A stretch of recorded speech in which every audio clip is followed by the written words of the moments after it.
ஆயத்துன்னாங்க. இப்போ ஒரு ஆயத்தில் இல்லைன்றோன்னே ஹதீஸ் எடுத்து தர்றாங்க. இது ஒன்று நாங்கள் ஏற்றுக்கொள்கிறோங்கிறாங்க. அவங்க என்ன சொல்கிறாங்க, எத்தனை ஹதீஸில் பார்த்தா இதுவெல்லாம் மனித பண்பாட்டு தவறு, என்னங்க ஆண் பெண் விஷயம் அப்படிங்கிறாங்க.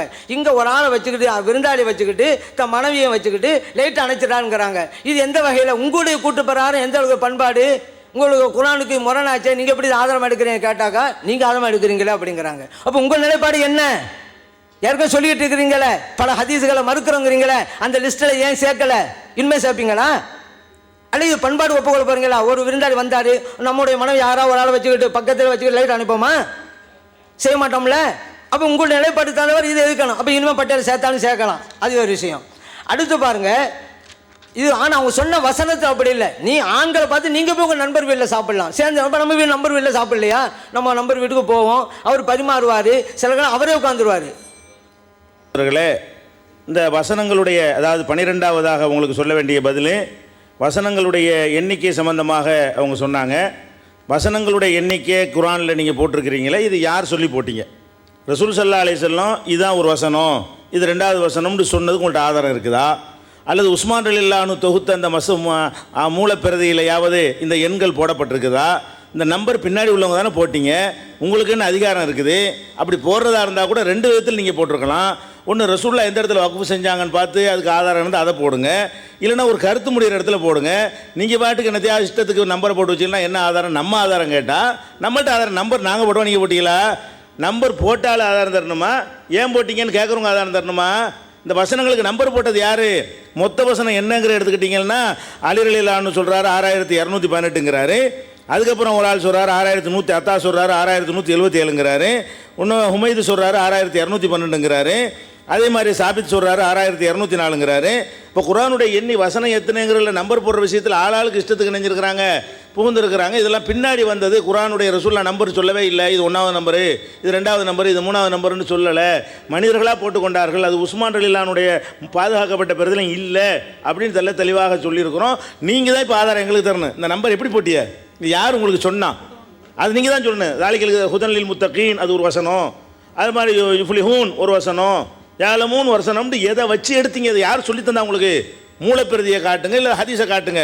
இல்லை, பின்னாடி வந்தவங்க எல்லாம் இஷ்டத்துக்கு எழுதிக்கிட்டாங்க. அதை நாங்கள் விமர்சிச்சிருக்கிறோம். பதில் நீங்கள் சொல்லணும், எங்கள்கிட்ட கேள்வி கேட்கக்கூடாது. அதுக்குரிய பதில் அதுதான். அடுத்து என்ன செய்கிறாங்கன்னா, மலக்குல் மௌத் சம்பந்தமாக என்ன செய்கிறாங்க, ஒரு கேள்வி கேட்டாங்க. உங்களுக்கு என்ன சாட்டப்பட்ட மலக்குங்கிற உரிமையாக வந்திருக்கு, மலக்குல் மௌத்துள்ளது உக்கில பிக்கும் வந்து குண்டும் பன்மையாக வந்திருக்குது அப்படிங்கிறாங்க. பன்மையான ஒரு சொல்லோட ஒருமையான சொல்ல சொன்னோம்னு சொன்னால் அனைவருக்கும் சேர்த்து ஒன்று அர்த்தம் வருமா? உங்களின் கைங்கிறேன், எல்லாத்தையும் சேர்த்து ஒரு கைன்னு அர்த்தமா? உங்கள்ட்டு பன்மையாக போட்டு கையின்னு ஒருமையாக போட்டால் அர்த்தம் என்னது? உங்களின் கை அப்படின்னு அர்த்தம், எல்லாருக்கும் சேர்த்து ஒரு கை இருக்குன்னு அர்த்தமாகுமா? எப்படி வருங்கிறீங்க? உங்கள் நிறைய பேர் இருந்தாங்கன்னா அவங்களை நோக்கி சொல்லப்படுமையானால் உங்கள் கைன்னா ஒவ்வொருத்தருடைய ஒரு கைன்னு அர்த்தம். உங்கள் 2 கைங்கிறேன், எல்லாத்தையும் சேர்த்தா 2 கைன்னு யாராவது அர்த்தம் வாங்குவாங்களா?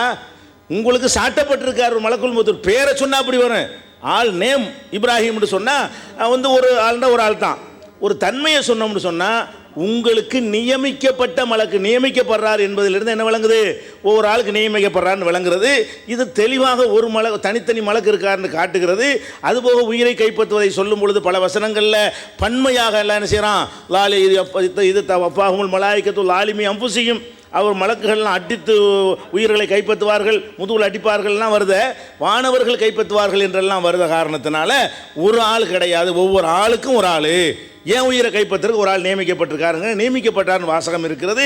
அந்த கும்முண்டு அங்கே வந்திருக்கான், இங்கே ஒருமையாக வந்திருக்கான், அப்படி தான் அர்த்தம் செய்யணுமா? அப்படி வர எல்லா இடத்துலையும் நீங்கள் செஞ்சிட முடியுமா உங்களால்? உங்கள் தலைன்னு சொன்னால் அத்தனை பேருக்கும் சேர்த்து ஒரு தலைன்னு யாராவது வழங்குவாங்களா? உங்கள் தலைன்னா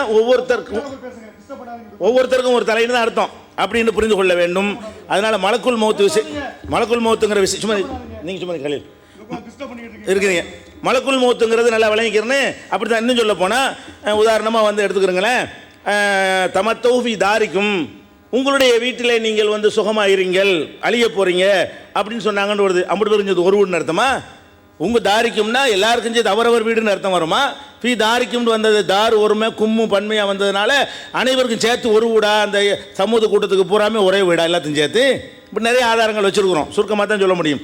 அதுக்கப்புறம் வந்து ஆதம் ஹவ்வா நிர்வாணமாக இருந்தாங்க, அங்கே தொண்டியில் சொன்னீங்க, நீங்கள் சொல்ல வேண்டியதானாண்டு தொண்டில வாதம் எடுத்து வச்சாருந்தாலே நீ என்ன எடுத்து வச்சீங்க? முழுமையை எடுத்து வச்சிங்களா? இன்ன விஷயத்தை நீங்கள் சொல்லியிருக்கிறீர்கள். சும்மா ஒரு நிறுவனம் இருப்பாங்களா, போவாங்களாம் வருவாங்களா, இதான் வாதம். நீ என்ன சொல்லணும்? எடுத்து வைக்கணும். இந்த விஷயத்தை எழுதியிருக்கிறீர்கள், இது இந்த விஷயத்தில் தப்புன்னு எழுதி வைக்காம ஆதம் அலைஹிஸ்ஸலாத்தை கேட்டோம் பதில் சொல்லன்னா என்ன வச்சிங்க? சிகரை பற்றி வைங்கன்னு சொன்ன பிறகு வச்சாங்களா? சிகரை பற்றி எழுதினார்கள். என்ன எழுதினார்கள்? ஒன்றும் வைக்கவே இல்லை. அதுக்கடுத்து என்ன?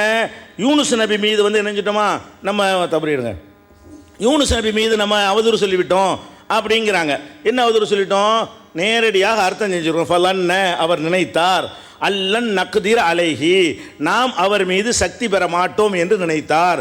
கதரன்னா குதிரத்திலிருந்து வந்தது, சக்தின்னு அர்த்தம். நக்தீரனா நாம் சக்தி. இன்னொரு இதே மாதிரியான ஸ்டைலில் வேறு வசனங்களும் வருது. யஹ்சப் அல்லன் யக்தீர் அலைஹி அஹத், அவன் மீது யாரும் சக்தி பெற மாட்டான் என்று நினைத்து கொண்டிருக்கிறானா என்றெல்லாம் என்ன செய்கிறான்? அல்லாஹ் கேட்குறான். அதனால் அது வந்து நேரடியான அர்த்தத்தை இதுக்கு செஞ்சு இருக்கிறோம். யூனுஸ் நபியை வந்து அவங்க கேவலப்படுத்திட்டாங்க. இன்னும் சொல்ல போனால் இது வந்து நம்ம மட்டும் சொல்ல கிடையாது, இன்னொரு அர்த்தமும் செய்கிறாங்க.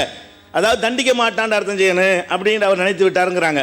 இப்போ நம்ம என்ன செய்கிறோம்னு கேட்டால், இதில் வந்து ரொம்ப இதை விட கடுமையாக வெல்லாம். இதை யூனுஸ் நபியை வந்து அல்லாஹ்வுக்கு சக்தியில் நினைச்சா குஃப்ரு இல்லையா, அப்படி இல்லாமல் அந்த யூனுஸ் நபி நினச்சிருப்பார் என்றெல்லாம் அவங்க என்ன செய்கிறாங்க, சொல்கிறாங்க. ஆனால் அந்த யூனுஸ் நபி சம்பந்தமாக ஜாதுல் மசீரில் அவங்க என்ன சொல்கிறாங்கன்னு கேட்டால், ஃபலன்ன அன்னஹு யுஜுஸ் ரப்பஹு ஃபலா யக்தீர் அலைஹி. அப்போ இது வந்து என்னமோ யாரோ அவங்க தஃப்சீர்களில் இருக்கிற கருத்து தான், இது ஆதாரமாக காட்டணும் பாரு. நீங்கள் இந்த கேள்வியை கேட்டீங்களே அதுதான் இருக்குது உங்கள் தஃப்சீரில். அப்போ எப்படி நீங்கள் இந்த கேள்வியை கேட்கலாம்? அதுக்காக சொல்கிறேன். நாங்கள் எழுதுன கரெக்டான அர்த்தம், தப்பான ஒன்று செஞ்சது கிடையாது. இறைவனை இயலாமல் ஆக்கி இறைவன் சக்தி பெற மாட்டான் என்று தான் நினைத்தார். அதுக்கு தான் அவர் வந்து தண்டிக்கப்பட்டார். அதனால தான் அல்லாஹ் என்ன செய்யறான்? யூனுஸ் நபி மாதிரி ஆகாதே, வலா தகுன் க சாஹிபுல் ஹூத், யூனுஸ் மாதிரி நீ ஆகாதன்னு ரசூலுல்லாஹ் கட்டளை இடுகிறான். அல்லாஹ்வுடைய லவ்லா அந்த தாரகஹு நியமத்து மிர் ரப்பிஹி லநபித பில் அராய் வஹு மதுமூன், அல்லாஹ்வுடைய அருள் மட்டும் இல்லைன்னு சொன்னால் வெட்ட வெளியில் கேவலப்பட்டு தூக்கி எறியப்பட்டிருப்பார். போனா போதுன்னு மன்னிச்சுட்டேங்கிறான் அல்லாஹ். ஃபஜ் தபாஹு ரப்புஹு வஜஅலஹு மினஸ் சாலிஹீன், அல்லாஹ் அவரை தேர்ந்து கொண்டு நல்லடியார்கள் ஆக்கி விட்டான் அல்லாஹ் சொல்லி காட்டுறான். அப்போ யூனுஸ் நபி கோவப்பட்டு, இன்னும் சொல்ல போனால் தபரி அவர்கள் சொல்கிறார்கள், முகாலிபன் லி ரப்பிஹி, இறைவனோடு கோபித்து கொண்டு போனார். இது குஃப்ரான வார்த்தை தானே. இறைவனோடு கோபித்து கொண்டு போனார்னு யாரெல்லாம் சொல்லுகிறார்களோ அதையெல்லாம் தபரியில் பட்டியல் போட்டு விட்டு என்ன செய்கிறாருன்னா, வக்தாரஹு தபரி வந்து இதைத்தான் தேர்ந்தெடுக்கிறார். எதை? யூனுஸ் நபி அல்லாவோடு தான் கோவித்து கொண்டு போனார், மக்களோடு கோவித்து கொண்டு போகவில்லை. அப்போ அல்லாவோடு கோவித்து கொண்டு போனார்னு தஃப்சீரில் எழுதியிருக்குதே. அப்போ அது வந்து குஃப்ரு இல்லையா? அப்போ என்னங்க அந்த வேலையை அவர் செஞ்சார்னு அல்லாஹ் சொன்னால் அதுக்கு மேலே உங்களுக்கு என்ன அப்பீலு? அதுக்கு தான் அல்லாஹ் தண்டிக்கிறான். சுப்ஹானகங்கிற அல்லாஹ்வுடைய தன்மைக்கு அப்பாற்பட்டு சொன்னனால தான் யா அல்லாஹ் நீ தூய்மையானவன், பலவீனத்தை விட்டு தூய்மையானவன் அவர் தௌபா செஞ்சார். அப்படி மட்டும் செய்யாட்டி இல்லை லபி சபி பத்தனைக்கு இல்லை யோமி யுபாசூன், கேம நாள் வரைக்கும் மீன் வயிற்றில் இருந்திருப்பார்.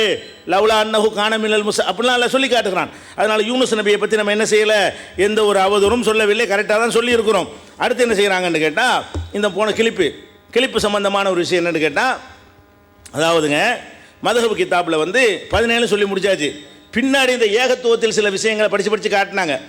போகிற போக்கில் பாதி படித்தாங்க, பாதி இஷ்டத்துக்கான ஃபிட் பண்ணிக்கிட்டாங்க. வட்டி சம்பந்தமாக என்ன எழுதணும், அது எந்த வகையில் தவறு, அதை நீங்கள் நிறுவனம் கேள்வியாக கேட்கணும். இதுக்கு அப்படியா அதுக்கு இப்படியா, இதா வாதமாக இது கிண்டலா? வாதம்னா என்ன செய்யணும்? இந்த மாதிரி எழுதியிருக்கிறார்கள், இந்த வசனத்துக்கு இது தப்பு அப்படி சொன்னாங்களா? இது 4 புஸ்தகத்தை படித்து காட்டினாங்களே, அதில் என்னமோ சொன்னாங்களா? இல்லை. அதே மாதிரி இதில் என்னென்னு கேட்டால், ஒருத்தன் வந்து ஃபார்சிலேயே ஓதலான்டா குரான் ஓதலான்னு, தௌராத்தை ஓதலான்னு எழுதி வச்சு, ஃபார்சி தான் சொல்லிட்டு இருக்கோம், ஃபார்சியில் ஓதலான்னு எழுதி வச்சுருக்கான் இருக்குது. இப்போ அல்ஹம்துலில்லாஹி ரப்பில் ஆலமீன் இருக்குல்ல, இதையே ஃபார்சியில் மொழிபெயர்த்து உதாரணமாக தமிழ்னு வச்சுக்கிறோமே, எல்லா புகழும் அல்லாஹ்வுக்கேன்னு ஒரு தொழுகையில் ஓதலாமன்னா ஓதலாங்கிற அந்த கருத்துப்பட ஃபார்சியில் ஓதலான்னு சொல்கிறாங்க. இவங்க என்ன சொல்கிறாங்க விளக்கம்? ஃபார்சினா என்ன அர்த்தம் தெரியுமில்ல? அந்த ஃபார்சியில் எழுதி அரபியில் வாசிக்கிறான். இல் ஹா இம்து அல்ஹம்து லீ இல்லாஹின் அப்படி அதெல்லாம் சொல்லி காட்டுறாங்க பின்னாடி. இப்படி வாசிக்கிறது தான் அங்கே சொல்லப்பட்டிருக்கு. அரபியில் தான் வாசிப்பான், வாசிக்கிறது என்னமோ அரபி தான். ஃபார்சியில் எழுதி வாசிக்கிறான். எங்கள் ஃபார்சியில் எழுதி ஒருத்தன் அரபியில் வாசிச்சா ஃபார்சி நேராக சொல்லுவாங்களா? ஃபார்சியில் எழுதி பூனா இக்கன்னாண்டு எழுதிட்டு புக்குங்கிறான் ஒருத்தன். ஃபார்சி இங்கிலீஷ் நேராக சொல்லுவாங்களா? தமிழ்னு சொல்லுவாங்களா? இங்கிலீஷ் வாங்களா? அதை யோசிச்சு பார்க்க வேணாமா? BOOKங்கிறலேருந்து அவன் படிக்கிறானா, பூனா இக்கன்னு அவ்வளோ படித்தான்னு எப்படி கண்டுபிடிப்பீங்க நீங்கள்? அவன் புக்குன்னு ஒருத்தன் சொல்கிறான்னா அவன் சொல்கிறது என்ன செய்யுது? தமிழில் சொல்கிறது அவன் காதில் விழுகிறது. அப்போ நீங்கள் என்ன சொல்கிறீங்க? ஃபார்சியில் எழுதி வாசிப்பானான். குரானையே என்ன செய்கிறது? ஃபார்சி எழுத்தில். இன்னும் சொல்ல போனால் ஃபார்சி எழுத்தில் அரபியில் உள்ள எல்லா எழுத்துமே இருக்குது. அரபியில் எத்தனை எழுத்து இருக்குது அத்தனை எழுத்து ஃபார்சிலையும் இருக்குது. ஃபார்சியில் தனியாக எழுத முடியாது, கூடுதலாகவே இருக்குது ஃபார்சியில். ஃபார்சியில் உள்ள எழுத்துக்கள் வேணால் அரபியில் இல்லாமல் இருக்கலாம். அரபியில் உள்ள அத்தனை எழுத்து இதில் இருக்குது, ஃபார்சியில் இருக்குது. அவன் அல்ஹம்துலில்லாஹி நம்ம ஃபார்சியில் இருந்தாலும் அரபி தான் அது. அப்புறம் என்ன ஃபார்சியில் எழுதி படிப்பாங்கிறீங்க? இன்னும் சொல்ல போனால் தப்புங்கிறதுக்கு என்ன வருது? ஃபார்சிக்கு மட்டும்தான் அந்த சட்டம். ஏன்னு கேட்டால் குர்பில் ஃபார்சியத்தி மினல் அரபியா, ஃபார்சி மொழி அரபிக்கு நெருக்கமாக இருக்குன்னு அபு ஹனீஃபா காரணம் சொல்கிறார். ஃபார்சி மொழியை தானே சொல்கிறாரு. அதே மாதிரி ஒரு சமியாகா உளவு கராகா ரஜுலுன் பில் ஃபார்சியத்தி, ஒருத்தன் ஃபார்சியில் ஓதுனான். ஓ சமியாகா கவுமுல்லா எஃப்கஹூனல் ஃபார்சியா, ஃபார்சி விளங்காத ஒரு கூட்டம் அதை கேட்கிறார்கள். ஒஹும்பி கைரி சலாத்தி, ஃபார்சி விளங்காத கூட்டம் கேட்கிறார்கள்னா அப்போ பேச்சே ஃபார்சியில் இருக்குன்னு அர்த்தமா, ஃபார்சியில் எழுதி அரபியில் இருக்குன்னு அர்த்தமா? விளங்குதா உங்களுக்கு வித்தியாசம்? எல்லாமே இடக்கு முடக்கு எப்படியாவது நியாயப்படுத்தணும், பொதுமக்களுக்கு விளங்காது என்கிற வகையில் அதை செய்திருக்கிற காட்சியை நம்ம பார்க்குறோம். அது மாதிரி இப்னு கசீரில் வந்து அலிஃபுலாமிக்கு அர்த்தம் இல்லைன்னு சொன்னால் மடைய மூடன்னு சொன்னார்னு சொல்கிறாங்க. நீங்கள் தான் அர்த்தம் இல்லைங்கிற, நாங்கள் தான் ஒரு கருத்து இருக்குங்கிற மாதிரிக்கு இது சவால் விடுத. நீங்கள் எல்லாம் எதை அறிந்து வைத்திருக்கிறீர்களோ அந்த ஸ்டைலாண்டா சொல்லு. அன்பானவர்களே, புதுசாக சட்டத்தை சொல்கிறோம் அப்படின்னு சொல்லி குர்ஆனுக்கும் ஹதீஸுக்கும் மாற்றமான பல சட்டங்களில் அவங்க விரும்பினா எது வேணுமான சட்டமாக சொல்லுவாங்க. இப்போ அதன் அடிப்படையில் பாருங்கள், இப்போ லஞ்சம் கூட கொடுக்கலாம், வாங்கலாம், அது அந்த மாதிரி சூழ்நிலை வந்து அது மாதிரி செஞ்சுக்கிடலாம் இப்படிலாம் சொல்கிறாங்களே. இந்த அதிகாரத்தையெல்லாம் உங்களுக்கு யார் கொடுத்தேன்னு நமக்கு தெரியலைங்க. ஏன்னா இப்போ அவங்க சொல்கிறாங்க, நமது உரிமைகளையே பெறுவதற்கு லஞ்சம் கொடுக்கும் அளவில் ஒரு நாடு சீரழிந்திருந்தால் அப்போது நம் உரிமையை பெறுவதற்காக லஞ்சம் கொடுப்பது சில வேளை நிர்பந்தமாகிவிடுகிறது. இது போன்ற நிலையை அடைவோர் தங்களின் உரிமையை பெறுவதற்காக லஞ்சம் கொடுத்தால் அது மன்னிக்கப்படும். இப்போ நிர்பந்தங்கிறது என்ன அளவுகோல்? பொதுவாக அல்லாஹு தாலா குர்ஆனில் சில விஷயங்களை கூடான்னு சொல்லிவிட்டான். ஃபமானில் துர்ற அப்படிங்கிறான், அதான் உயிருக்கு உடமைக்கு ஆபத்து வந்தா. இங்கே என்ன ஆபத்து இருக்குது? ஒரு ஆள் ஒரு காரியத்தை சாதிக்கணும். இப்போ இதை வச்சுக்கிட்டு எல்லாம் என்ன செய்வான்? லஞ்சம் வாங்க ஆரம்பிச்சிடுவான், லஞ்சம் கொடுக்க ஆரம்பிச்சிடுவான். ஏன்னா இது எழுதிட்டாங்க, என்னென்னு கேட்டால் எனக்கு நிர்பந்தங்க அப்படின்ட்டுருவான். சரி, இப்படி நிர்பந்தம் இது என்ன நிர்பந்தம்? காரியம் சாதிக்கிற நிர்பந்தமா? அந்த காரியம் சாதிக்கலை, உயிருக்கு ஆபத்தா, உடைமைக்கு ஆபத்தா? இப்படியெல்லாம் எழுதினா என்ன ஆகும்? மார்க்கத்தில் குர்ஆனுக்கும் ஹதீஸுக்கும் இதெல்லாம் உடன்பட்ட சட்டமா? யோசிச்சு பாருங்க. அடுத்து இன்னொன்று இவங்க எழுதுனாங்க, இந்த பரேல்விகள் அப்படின்ட்டு எழுதுனாங்க ஏகத்துவத்தில் நவம்பர் 2006. இதில் அவங்க என்ன எழுதுனாங்க அப்படின்னு சொன்னால், பரேலுடைய வரலாற்று பாதை, பரேலுடைய கொள்கைகள் அப்படின்னு எழுதுகிறாங்க. இல்லாதையும் பொல்லாதையும் எழுதுவது தான் இவங்களுடைய வழக்கங்கிற சுட்டி காட்ட தான் இதை நான் படிக்கிறேன். அதில் இவங்களுடைய கொள்கைங்கிறது பல விஷயங்களை கொண்டு வர்றாங்கங்க. அதுக்கெல்லாம் பல விஷயங்கள்லாம் வாதம் பண்ணிட்டோம். இவங்க வந்து அல்லாவுடைய இடத்துல போய் வலியுல்லா வைக்கிறாங்க அப்படின்னு நம்ம மேலே சொல்கிறாங்க. நாங்கள் அப்படி வைக்கவே இல்லைங்கிறோம். வலியுல்லா வந்து சாதாரண மனுஷன் தாங்கிறோம். அதனால் அவங்க அப்படி இதெல்லாம் அதே போல் எல்முக மறைமுக ஞானம் அதெல்லாம் நடந்து போச்சுங்க. இங்கே மிகப்பெரிய இட்டுக்கட்டி சொல்கிறது என்ன அப்படின்னு கேட்டால்,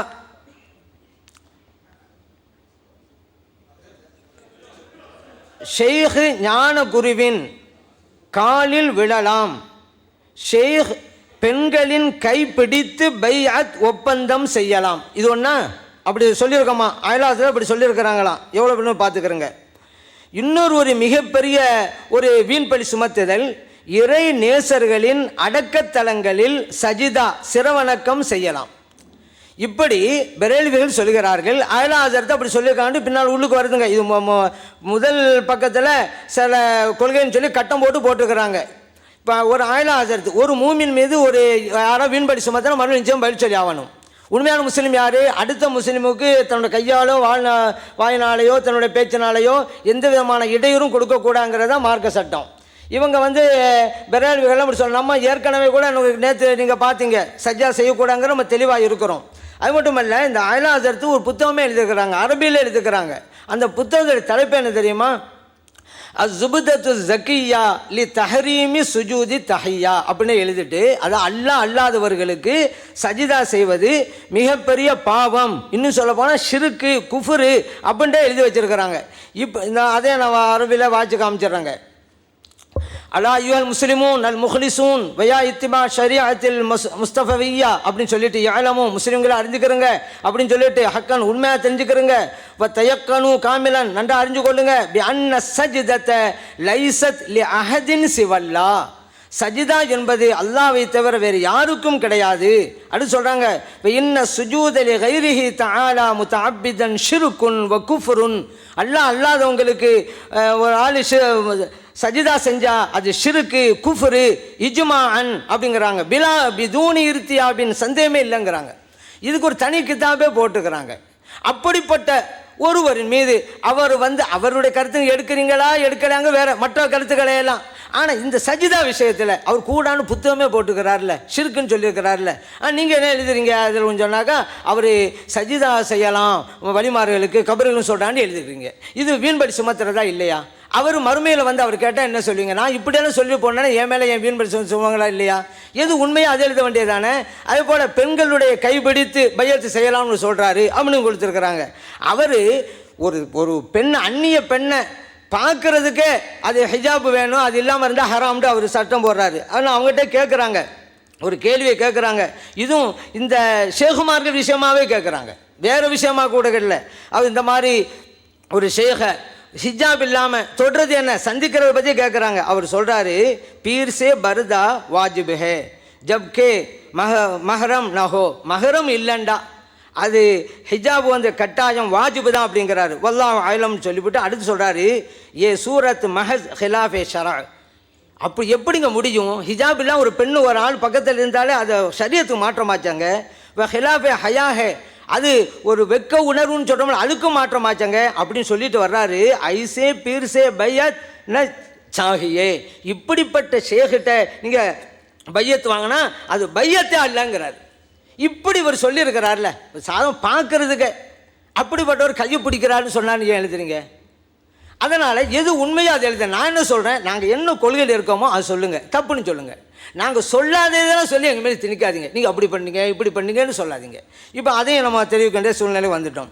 அடுத்து பாருங்கள், இவங்க சில விஷயங்கள் சொன்னாங்க. இது வரைக்கும் நம்ம நம்முடைய பேச்சுன்னு வரும்போது பை கொடுத்தாங்க, தப்சீர் கிதாப் தான் பதில் கொடுத்தாங்க. அதுதாங்க நிலைப்பாட்டில் இருக்குது. தப்சீர் கிதாப் தான் அதுக்கு பல தரம் வாட்சிங்க ஆரம்பிச்சிட்டோம். ஆனால் இவங்க நிலைப்பாட்டை இங்கே எழுதும்போது தான் மோசடி பண்ணிவிட்டாங்க.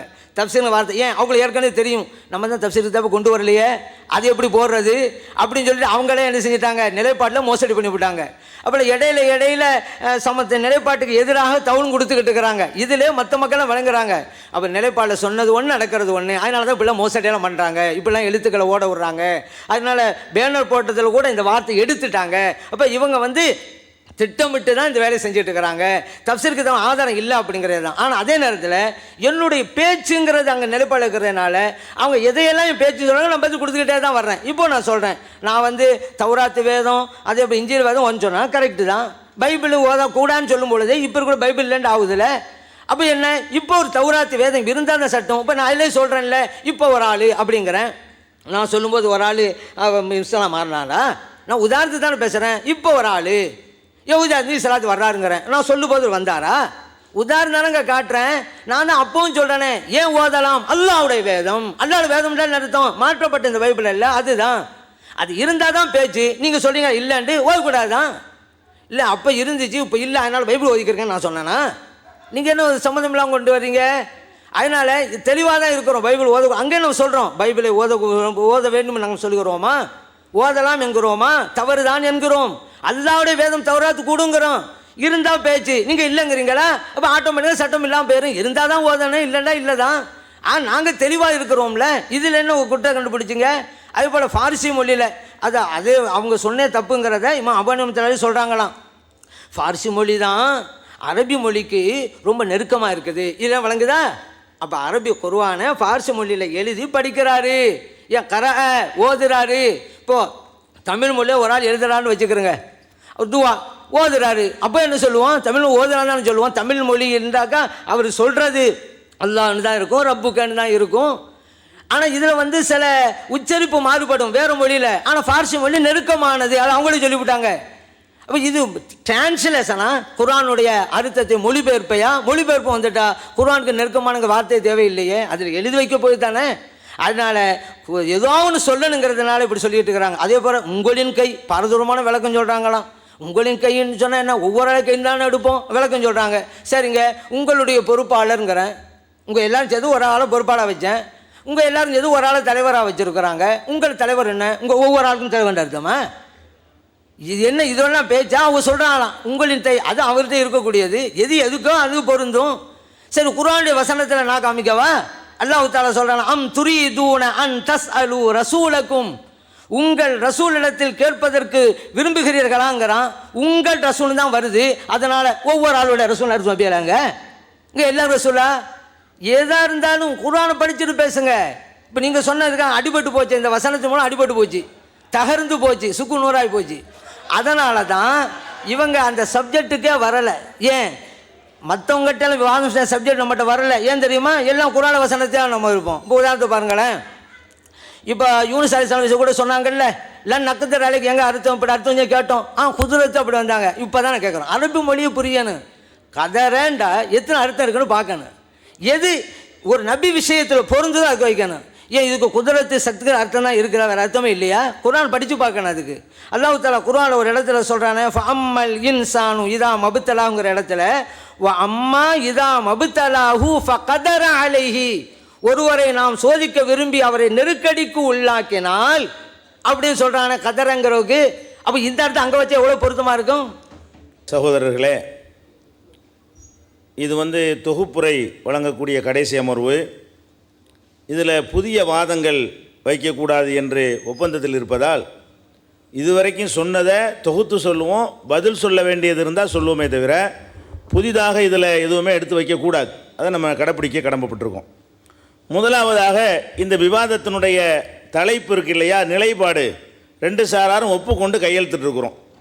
அதில் அவங்க சைடில் என்ன சொல்கிறாங்கன்னு கேட்டால், பிஜே அவர்கள் எழுதிய குர்ஆன் தர்ஜுமாவிலும் அவரை சார்ந்த தமிழ்நாடு தௌஹீத் ஜமாத்தின் மற்ற நூல்களிலும் குர்ஆனில் இல்லாத ஆபாசமான கருத்துக்களும் அசிங்கங்களும் குர்ஆன் ஹதீஸுக்கு மாற்றமான கருத்துக்களும் இடம்பெற்று உள்ளது. அவங்க சைடு இதை அவங்க நிரூபிக்கணும். தமிழ்நாடு தௌஹீத் ஜமாத் நிலைப்பாடு என்ன?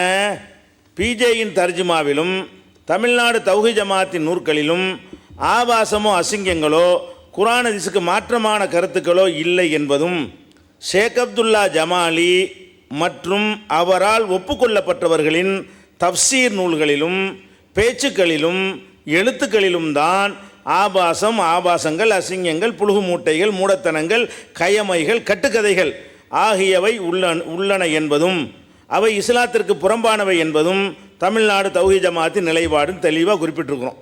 தலைப்பை விட்டு ஒரு நூல் கூட வெளியே போகல. என்ன எழுதியிருக்குது? அவரை ஷேக் அப்துல்லா ஜமாலி மற்றும் அவரால் ஒப்புக்கொள்ளப்பட்டவர்களின் தஃப்சீர் நூல்களும் இருக்குது, பேச்சுக்களும் இருக்கிறது, எழுத்துக்களும் இருக்கிறது. தஃப்சீருக்கு முக்கியத்துவம் கொடுத்ததை போட்டிருக்கமே தவிர இந்த எழுத்துக்கள் எதுக்கு போட்டோம்? இதையெல்லாம் கொண்டு வருவதுக்கு தான் போட்டிருக்கிறோம். விளங்கி தான் செஞ்சுருக்கிறாங்க. மோசடியாக எழுதி கையெழுத்து வாங்கிட்டோன்னு சொன்னால் ஏமாந்துட்டேங்கிறார். இது ஒரு பதிலாகுமா? அதுதான் அவர் தன்னுடைய பதில் அடைஞ்சார். மோசடியாக கையெழுத்து வாங்கி விட்டார்கள்னா அப்போ நான் கவனிக்காமல் இருந்துட்டேன் இப்படி சொல்கிறார். இது விவாதத்துக்கு அழகு இல்லை, அப்படி சொல்லக்கூடாது. அதனால் நாங்கள் மதுஹபை எடுத்து வச்ச எதுவுமே இதில் உள்ளது தான். இதையெல்லாம் எடுத்து வைக்கிறதுக்கு தான் அந்த வாசகம் போடப்பட்டுச்சு. அவர் ஏமாந்துட்டார்னு சொன்னால் அது அவருடைய குற்றம். சரியா? அதுதான் விஷயம். அடுத்து என்னென்னு கேட்டால், ஒட்டுமொத்த இந்த சாராம்சத்தை பாருங்கள். நாம் என்னவெல்லாம் சொன்னோம்? மோசடி பண்ணிட்டார்னு சொன்னோம், ஹதீஸில் இருட்டடிப்பு செஞ்சார்னு சொன்னோம், பொய் சொல்லிவிட்டார் அப்படின்னு சொன்னோம். எல்லாம் ஆதாரத்தோட கிளிப்பிங்க போட்டு நினைஞ்சிட்டோம். பல ஹதீஸுகளை இருட்டடிப்பு செஞ்சார்னு சொன்னோம். அதே மாதிரி அசிங்கமான விஷயத்தை எல்லாம் அவர் அதை நியாயப்படுத்துகிறாரு என்று சொன்னோம். அப்போ எல்லாம் பயங்கரமான குற்றச்சாட்டுகள், கையமே, கட்டுக்கதை, பொய், ஃப்ராடு, பித்தலாட்டம்ங்கிற ஸ்டைலில் உள்ள அவ்வளவு விஷயங்கள். ஒரு மொழிபெயர்த்து சொல்லுங்கன்னு ஒரு பேப்பரை கொடுத்து அவர் மொழிபெயர்க்கவே முடியலை. அந்த அளவுக்கு உள்ள விஷயங்கள் இருக்குன்ட்டு நம்ம சைட்லேருந்து சொல்லுகிறோம். அவங்க சைட்லேருந்து அசிங்கங்கள்ங்கிற தலைப்பை எடுத்தது அவங்க தாங்க. இந்த தலைப்பை நம்ம எடுக்கவே இல்லைங்க. பிஜே தர்ஜுமாவில் அசிங்கங்கள் தலைப்பில் விவாதிக்க தயாரானது அவர் கேட்டார். நம்ம இந்த தலைப்பு எடுக்கலை. அப்போ உங்கள் அசிங்கத்தையும் பேசணும்ல, சமமாக போடுங்கன்னு நம்ம எடுத்தோம். இதை ஒரு தலைப்பாக நம்ம கோரிக்கை வைக்கலை. அப்போ என்னுடைய தர்ஜுமாவில் அசிங்கங்கள் இருக்குன்னு சொல்ல வந்தவர் இந்த மாதிரி மிருக புணர்ச்சி, மையத்து புணர்ச்சியெல்லாம் காட்ட முடிஞ்சா? எதையாவது ஒரு அசிங்கமாக ஆபாசமாக என்னுடைய இதில் எடுத்து காட்ட முடிஞ்சா? அந்த மாதிரி அவர் காட்ட முடியல. ஒட்டுமொத்தமாக அவருடைய சாராம்சம் என்ன? ஆய்வு குறைவுங்கிறார். அவருடைய குற்றச்சாட்டு அவர் ஒத்துக்கொண்டபடியே அசிங்கம் என்றோ ஆபாசம் என்றோ காது கூசுற விஷயம் என்றோ வெளியில் சொல்லத்தக்க விஷயம் என்றோ அவரால் சுமத்த முடியலை. நான் அப்படி சுமத்தி நிறுவி இருக்கிறேன். அவருடைய குற்றச்சாட்டில் என்ன விஷயம் வந்திருக்குது? கொஞ்சம் ஆய்வு உங்களுக்கு பத்தலை அப்படிங்கிறீங்க. அப்போ 100% ஒரு பேச்சுக்கு ஆய்வு பத்தலைன்னு வச்சுக்கிட்டா கூட 100% தெரிஞ்சு தான் தப்சீர் பண்ணணும்னா தப்சீர்களில் இந்த மாதிரி ஆய்வு குறைவுன்னு ஒத்துக்கிறவும் செய்கிறார். ஒரு ஆளுக்கு இந்த உலகத்தில் யாருக்கும் தகுதி இல்லைன்றார் அவரை. ஏன்னா தப்சீலையும் தப்பு தப்பாக எழுதி வச்சிருக்காங்கிறார், நம்ம செஞ்ச மாதிரி செஞ்சுருக்கிறாங்க. அப்போ இதெல்லாம் ஒரு வாதம் கிடையாது. இவர் சொன்ன அவர் சொன்ன கேள்வி எடுத்துக்கொண்டால் கூட எதன் அடிப்படையில் அவர் சொல்கிறாரு, நீங்கள் ஆய்வு பத்தலைங்கிற அந்த ஸ்டைல்லாம் சொல்கிறார். ஆனால் அவர் சொன்ன 17 விஷயங்களுக்கும் பட்டியல் போட்டு வரிக்கு வரை நம்ம நினைஞ்சிட்டோம், பதில் சொல்லி முடித்து விட்டோம். ஒன்று கூட விடலை, பதில் வாயை துறக்காமையா. அதாவது அவர் பதிலாக இதெல்லாம் அவர் நினைக்கலாம், ஆனால் கேசட் பார்க்குறவங்களுக்கு தெரியும். ஆனால் பதில் நம்பர் போட்டு சொல்லிட்டோம், ஒன்று கூட விடலை. அதுக்கு பிறகு இந்த ஏகத்துவத்தை வாய்ச்சி நெஞ்சார், துண்டு துண்டாக வாய்ச்சாரது வாதமாக எடுத்து வைக்கவில்லை. அந்த ஏகத்துவத்தை நீங்களே வாசியல்னா அதில் முழு பதில் இருக்கும். எந்தெந்த ஏகத்துவத்தை வாசித்தாரோ அதில் ஒரு பாரா வாசி இப்படி சொல்கிறாங்களாம், இப்படியா காப்பீட்டு இது பண்ணலாமா, லஞ்சம் வாங்கலாமா, மொத்தத்தையும் படித்து பார்த்தீர்களே. ஆனால் அதனுடைய சாராம்சம் சரியாக தவறாண்டு ஒவ்வொருத்தருடைய மனசாட்சியுமே அறிந்து கொள்கிற விஷயத்தை கடைசியாக எடுத்து வச்சார். அதை விட்டுட்டு பார்த்தீங்கன்னு சொன்னால் அவர் இதை செஞ்சுருக்கார். அதே நேரத்தில் தர்ஜுமா தான் முக்கியம்னு திருப்பி சொல்லிட்டு வந்தார். அப்படி சொல்லிட்டு வந்து கூட இந்த ஏகத்துவத்தை அவர் எடுத்து வைக்கும்போது தர்ஜுமா தான் முக்கியன்றீங்களே, ஏன் ஏகத்துவத்தை வாசிக்கிற நம்ம கேட்டோமா? கேட்கலைங்க. அதுவும் தான் விவாதிக்கப்படணும்னு நாங்கள் ஒத்துக்கிட்டோம். அதே மாதிரி மதுகபு நூலுக்கு அவர் இணைஞ்சிருக்கணும், அது வந்து சரிதான் தலைப்பில் அடங்குந்தான்னு ஒத்துருக்கணும். அந்த பெருந்தன்மை அவர்கிட்ட இல்லாத காட்சியை பார்க்குறோம். உங்களுக்கு நினைவுக்காக நான் கொண்டு வர்றேன் பாருங்கள். இப்போ அபு தாலிப் பழைய தான் வரிசையாக தொடர்ச்சியாக உங்களுக்கு சொல்கிறேன். இப்னு அசாக்கிரில் ஒரு ஹதீஸ் இருக்குது, அபு தாலிப் முஸ்லீம் என்பதற்கு ஆதாரம்ங்கிறாரு. அபு தாலிப் காஃபிர் என்று கடைசியாக முடியுது அந்த ஹதீஸ். அந்த அவர் காஃபிர்னு முடியக்கூடிய அந்த பாட்டை மட்டும் கட் பண்ணிவிட்டு இப்னு அசாக்கிர்னு சொன்னது டெக்ஸ்ட் போட்டு உங்களுக்கு கிளிப்பிங்கில் போட்டு அவ்வளோ பேர் அரபியும் பார்த்தீங்க, தமிழும் பார்த்தீங்க. அந்த இருட்டடிப்பு செஞ்சார்னு கேட்டோமே, அதுக்கு பதில் சொன்னாங்களா? அது செய்யவே அந்த ஹதீஸில் இருட்டடிப்பு இது. அதே மாதிரி வந்து அபுதாவுது ஹதீஸில் வந்து அதில் தப்பான கருத்தை சொல்லிட்டாரு, அதை கேட்டோம், அதுக்கும் பதில் இல்லை. நசையில் இல்லாத கருத்தை நசையில் இருக்குன்றாரு, அதை சொல்லுங்கன்னு சொன்னோம், அதுக்கும் பதில் தரல. புகாரி முஸ்லீமில் ஒரு ஹதீஸ் இருக்குன்னு பாதியை சொன்னார், மீதி பாதி அவருக்கு எதிராக இருக்குது. அந்த எதிரான நம்பர் கரெக்டாக கட் பண்ணிட்டு சொன்னார்னு போட்டு காட்டணும். அதில் நான் கட் பண்ணலைன்னு சொல்லணும், கட் பண்ணேன் இந்த காரணத்துக்கு சொன்னேன்னு சொல்லணும், அதுக்கு அவர் வாயவே திறக்கவில்லை. அதுக்கப்புறம் கியாம நாள் வரைக்கும் இதான் சட்டம்னு இமாம்கள் கூறியதாக சொன்னார், அதுக்கு ஆதாரம் காட்டுங்கன்னு கேட்டோம், அதுக்கு என்ன செய்யலை, அது வந்து ஆதாரம் காட்டலை. புகாரியில் ஒரு ஹதீஸ் இருக்குன்னு சொல்லி சலாதன் வாய்ச்சி ஒரு கருத்து நிறுவனார், அந்த ஹதீஸுக்கு அந்த கருத்துக்கும் சம்மந்தமே இல்லைன்னு கிளிப் போட்டு காட்டணும், அதுக்கு வந்து என்ன செய்யலை, அவர் பதில் செய்யலை. அது மாதிரி திருமதியில் ஒரு ஹதீஸ் இருக்குது, ரசூல்லா சொன்னாங்க மிருகத்தோடு புணர்ந்தால் அவனுக்கு வந்து தண்டனை இல்லைன்னு சொன்னாங்கன்னு ஒரு பயங்கரமான ஒரு பாரதூரமான ஒரு விஷயத்தை ரசூல் ஸல்லல்லாஹு அலைஹி வஸல்லம் நினச்சி கூட பார்க்காத விஷயத்தை ரசூல்லா சொன்னாங்க. மிருகத்தோட புணர்ந்துக்க உனக்கு தண்டனை இல்லை எங்கிட்ட சொன்னாங்க, ரொம்ப அசிங்கமான ஒரு விஷயம். அதை வந்து நபி ஸல்லல்லாஹு அலைஹி வஸல்லம் சொன்னதாக இட்டு கட்டி சொன்னாங்கன்னு சொன்னோம், அதுக்குரிய ஹதீஸை எடுத்து காட்டுங்கன்னு கேட்டால் என்ன செய்யலை, அவங்க காட்டவே இல்லை. அடுத்து வந்து பெண்கள் ஜும்மா தொலைக்கு வரக்கூடாதுங்கிற ஹதீஸ் வந்து ரசூல் ஸல்லல்லாஹு அலைஹி வஸல்லம் சொன்னாங்கன்னு முஸ்லீமில் இருக்குன்னாங்க, அதையும் எடுத்து காட்டுங்கொண்டு அதுவும் அவங்க எடுத்தே காட்டவில்லை. அது மாதிரி 2 நாள் வரைக்கும் தான் குர்பானி கொடுக்கலாம் பெருநாளைக்கு பிறகு, இந்த ஹதீஸ் மொத்தாவில் ரசூல்லா சொல்லியிருக்கிறாங்க அப்படின்னு சொன்ன கிளிப்பை போட்டு அவர் பேசுனதை போட்டு காட்டணும். அது நீங்கள் பேசுனது தான் கேட்டேன், வேறு ஒன்றும் கேட்கல, இந்த சபையில் எடுத்து வச்சு கேட்கல. நீங்கள் பொதுமக்கள்கிட்ட என்னவெல்லாம் எடுத்து வச்சு மக்கள்கிட்ட சொன்னீங்களோ அதை எங்கள்கிட்ட தாங்கன்னு தான் கேட்டோம். அதுக்கு இது வரைக்கும் என்ன செய்யலை, அதுக்கு வந்து அவங்க ஆதாரம் தரலை.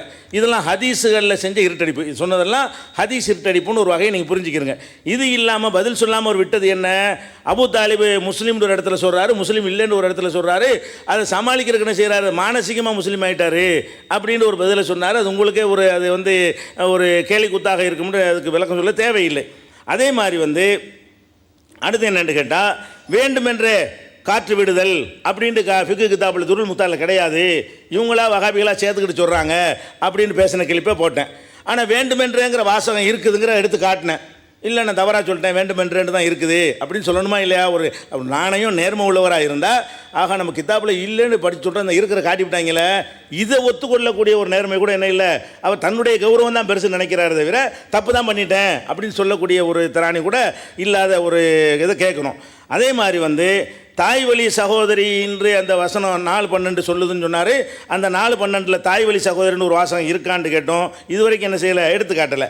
12,000 கிலோமீட்டருக்கு அப்பா மைலுக்கு அப்பால் உள்ள ஒருத்தைய கல்யாணம் பண்ணி 6 மாதத்தில் ஒரு புள்ள பெற்றுட்டான்னு சொன்னால் அது அவன் புள்ளதான்னு சொல்கிறீங்களே, இதுதான் சிந்தனை, இது ரிசர்ச் ஆகுது, இது என்ன ஆதாரம் இது அப்படின்னு சொல்லி கேட்டோம். இது குர்ஆனுக்கு மாற்றமான சித்தாந்தமாக இருக்குன்னு அதுக்கு அவங்க பதில் சொல்லலை. ஒருத்தன் வந்து விவாகரத்து செஞ்சு 20 வருஷம் கழித்து அந்த பொம்பளை புள்ள பெற்றான்னு சொன்னால் அந்த பிள்ளை அவன் தலையில் கட்டி போடணும் என்று கிதாபில் இருக்குதா, இது எப்படிங்க இது ரிசர்ச் ஆங்க, இது ஆதாரமாங்க, இப்படிலாம் சொல்லலாமான்னு கேட்டோம். இதுக்கெல்லாம் பதில் சொன்னாங்களான்னு யோசிச்சு பாருங்க. கடைசி கட்டத்தில் இருந்துகிட்டு இருக்கிறோம், இதுக்கெல்லாம் அவங்க என்ன செய்யலை, பதில் சொல்லலை. ஷாஃபி மதபில் 4 வருஷம் கர்ப்ப காலம்னு சொன்னாங்களே, அந்த 4 வருஷ கர்ப்பத்துக்காவது ஆதாரம் காட்டினாங்களா? இல்லை, அது கண்டலை. அதே மாதிரி வந்து அலிஃபுல்லா மீமுக்கு நீங்களாவது அர்த்தம் சொல்லுங்கள், நாங்கள் தான் அர்த்தம் இல்லைங்கிறோம், நீங்களே அர்த்தம் சொல்லுங்கன்னு கேட்டோமே. அலிஃபுண்டா இதுதான் அர்த்தம், லாமுண்டா இதுதான் அர்த்தம் அவங்களா சொல்லணுமா இல்லையா? அதை கேட்டோம், அதுக்கு என்ன செய்யலை, அர்த்தம் அவங்க வந்து சொல்லலை. அதே மாதிரி வந்து ஹஜ்ஜுக்கு போயிருக்கிறவன் சிறுமியோட புணர்ந்தால் ஹஜ்ஜு முறியாது, புணத்தோட புணர்ந்தால் ஹஜ்ஜு முறியாது, அது மாதிரி மிருகத்தோட புணர்ந்தால் ஹஜ்ஜு முறியாது, கழுதையோட புணர்ந்தால் ஹஜ்ஜு முறியாது, வெட்டி எடுத்துகிட்டு வந்து செஞ்சு அப்படிலாம் எழுதி வச்சுக்கிறாங்களே. இதான் ரிசர்ச்சா? இதெல்லாம் அசிங்கம் இல்லையா? அப்போ நீங்கள் ஒப்புக்கொண்டப்பட்ட நூல்கள்லாம் இதெல்லாம் இருக்கிறது என்று நாங்கள் என்னஞ்சோம் மூலத்தோடு எடுத்து காட்டினோம். அதை வந்து என்ன செய்யலை, வந்து இது பண்ணி இது தரல. அதே மாதிரி வந்து முரண்பட்டு பேசுகிறது, இலங்கையில் எதை மறுத்தார் அது இங்கே வந்து பேசினார்னு சொன்னோம். அது இங்கே மறுபடியும் பேசி மூணாவது முரண்பாட்டு தான் உண்டாக்குனார். அப்புறம் விபச்சாரியை மனைவின்ற ஒரு விபச்சாரத்தில் மாட்டிக்கிறவன் அவன் என் பொண்டாட்டின்னு சொன்னால் தண்டனையில் தப்பிச்சுக்கிறவாண்டிங்களே. இதுண்டா எல்லாரும் செய்வானே, இது சொல்லிக் கொடுக்குற மாதிரில இருக்குது, இதுதான் சரி அப்படின்னு உலகத்தில் யாராவது தண்டிக்க முடியுமான்னு கேட்டோம். அதுக்கு இது வரைக்கும் ஆன்சர் பண்ணலை. ஊமையை கெடுத்துட்டா, ஊமையை விபச்சாரம் பண்ணி கெடுத்துட்டான்னு வைங்க, அவனுக்கு கெடுத்து இவனுக்கும் தண்டனை இல்லை அவளுக்கும் தண்டனை இல்லைன்னு சொல்கிறீங்களே. அவளுக்கு தண்டனை இல்லைண்டா கூட புரியுது, வலுக்கட்டாயம் பண்ணியிருப்பான், இவனுக்கே இல்லை. அதுக்கு கேட்டோம், அதுக்கு சொல்லலை. மெண்டல் பையில பிடிச்சிக்கிட்டு விபச்சாரம் பண்ணிவிட்டான்னு வைங்க, அதுக்கும் தண்டனை இல்லைன்னு எழுதி வச்சுக்கிறீங்க. மெண்டல் மேலே தான் கூடுதலாக நம்ம கருணை காட்ட வேண்டும். சிறுமியை சீரழித்தால் அது தண்டனை இல்லை அப்படின்னு எழுதி வச்சுக்கிறீங்க. இதெல்லாம் சரியானு சொன்னோம். அது மாதிரி வந்து சவுதியில் உள்ளது ஆதாரம் அடிங்க, அப்புறம் ஆதாரம் இப்படிலாம் முரண்பட்டு பேசலாமா அப்படின்னு கேட்டோம். அது மாதிரி காசு கொடுத்து விபச்சாரம் செஞ்சால் தண்டனை இல்லை, ஓசியாக செஞ்சால் தான் தண்டனை, கூலி பேசிட்டு கரெக்டாக விபச்சாரம் செஞ்சுக்கலான்னு கிதாபில் இருக்குங்க அப்படின்னு கேட்டோம். அதுக்கும் பதில் இல்லை. முஸ்லீம் பெண்ணை வந்து காஃபிர் வந்து விபச்சாரம் பண்ணி கெடுத்துட்டான்னு சொன்னால் அவனுக்கு தண்டனை இல்லை, இவளுக்கு தான் தண்டனைன்னு சொல்கிறீங்களே, இது என்ன சட்டம் அப்படின்னு கேட்டால் பதில் இல்லை. அதே மாதிரி மாலிக் இமாம் வந்து இந்த மாதிரி நீங்கள் அசிங்கத்துக்கு அழைக்கிறீங்க, ஒரு சட்டத்தை சொன்னால் அசிங்கத்துக்கு அழைக்கிறீங்க நீங்களே, இதையே மாலிக் இமாம் சொல்கிறார், அதோட கூட சொல்கிறாரு. அப்போ ஜட்ஜியோடு வரலாங்கிறாங்கன்னா போட வரலான்னு சொல்லி நாங்கள் கேட்கலாமா இல்லையா அப்படின்னு கேட்டோம். அதுக்கு என்ன இல்லை, அதுக்கும் பதில் கிடையாது. அதே மாதிரி வந்து அப்புறம் கையையும் முகத்தையும் காட்டலான்னு சொல்லி ஹிதாயாவில் எழுதி வச்சுக்கிறாங்களே. அப்போ முகத்தை காட்டுறாங்கன்னு சொல்கிறீங்களே, உங்கள் கிதாப்புலையும் இது இருக்குது. நீங்கள் ஒரு கண்டித்து விமர்சனம் பண்ணக்கூடிய விஷயம் உங்கள்கிட்ட இல்லாமல் இருந்தால் தானே கேட்கலாம். இவங்க ஒழுக்கக்கேடு கலைக்கிறாங்க, நாங்கள் நல்லது கலைக்கிறோன்னு சொல்லக்கூடியவங்கள்ட்ட இதெல்லாம் மறக்கணுமா இல்லையா? அது கிடையாது.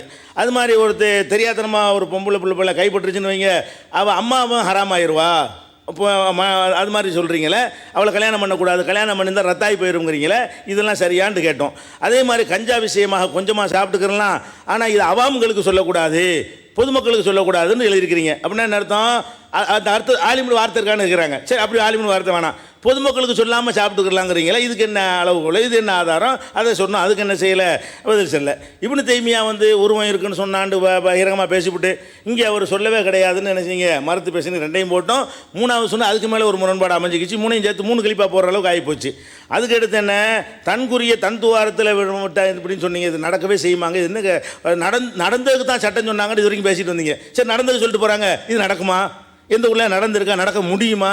அவ்வளோ ஃபிசிக்கலாக அதை நிரூபிக்க இயலுமா, விஞ்ஞானத்தை நிரூபிக்க இயலுமா அப்படின்னு கேட்டால் அதுக்கு அது ஆபாசங்கிறாங்க. இவங்க வந்து டிகிரி கற்பனை பண்ணுறாங்கிறாங்க. உங்கள் கிதாபில் இருக்கிறதுக்கு நீங்கள் பதில் சொல்கிற, அதுக்கு பதில் சொல்ல முடியலை.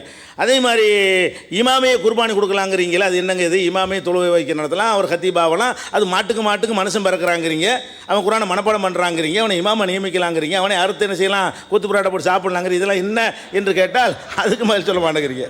அதுக்கப்புறம் வந்து இவன் அவன் என்று சொல்லக்கூடாதுன்னு சொல்கிறீங்க. நீங்களே சொல்லியிருக்கிறேன் கேட்டோம், நாங்கள் வேணும்னு தான் சொன்னோம், இனிமேல் சொல்ல மாட்டோம்னு சொல்கிறீங்க. என்ன எங்களுக்கு கேள்வி கேட்குறீங்க? நாங்கள் தான் சொல்லுவோமே, வழிகட்டவர்களை எல்லாம் இப்ளீஸு சைத்தான சொல்கிற இடத்துல வைக்கிற ஆட்கள் அப்படி தான் நாங்கள் சொல்லுவோம், எங்கள்கிட்ட மாற்றுக்கிறது கிடையாதுன்னு சொல்லிவிட்டோம். அதுக்கப்புறம் கண்ணக்கோல் வைத்து திருடுறது, அதுக்கு தண்டனை இல்லைன்ட்டீங்க.